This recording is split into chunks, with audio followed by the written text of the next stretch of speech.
Saudaraku yang kekasih di dalam Tuhan, Ayub adalah seorang yang saleh dan takut akan Tuhan, tetapi perjalanan kehidupannya membawa dia sebuah titik yang sangat dalam. Ia kehilangan harta, kesehatan, bahkan keluarganya. Namun justru melalui penderitaan itulah Ayub mengalami perjumpaan pribadi dengan Tuhan yang mengubah seluruh pandangannya. Ayub berkata di dalam Ayub pasal 42 ayat 5, "Hanya dari kata orang saja aku mendengar tentang engkau, tetapi sekarang mataku sendiri memandang engkau." Perkataan inilah sebuah pengakuan jujur. Selama ini mengenal Tuhan hanya sebatas cerita, sebatas tradisi, sebatas teori.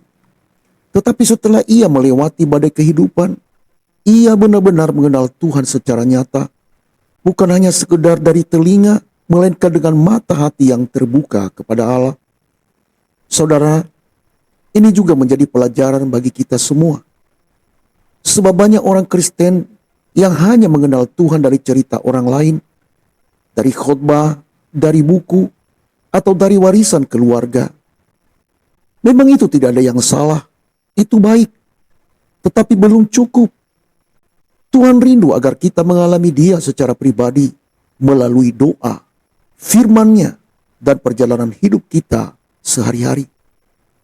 Pengenalan sejati akan Tuhan bukan hanya ketika kita berada di atas gunung berkat, tetapi justru ketika kita berjalan di lembah air mata.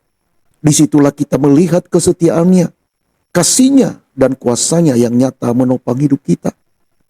Hidup ini akan kehilangan makna jika kita hanya mengenal Tuhan sebatas kata orang, tetapi hidup akan penuh sukacita dan pengharapan bila mengalami Tuhan secara pribadi. Yang menjadi pertanyaan dan renungan bagi kita adalah, apakah selama ini kita hanya mengenal Tuhan sebatas cerita orang lain? Ataukah kita sungguh-sungguh telah mengenal dan memiliki pengenalan pribadi dengan Tuhan? Bila itu kita jawab dan menjadi evaluasi bagi kita. Kiranya kasih karunia Tuhan menyertai kita sampai Tuhan Yesus datang kembali. Maranatha, blessing.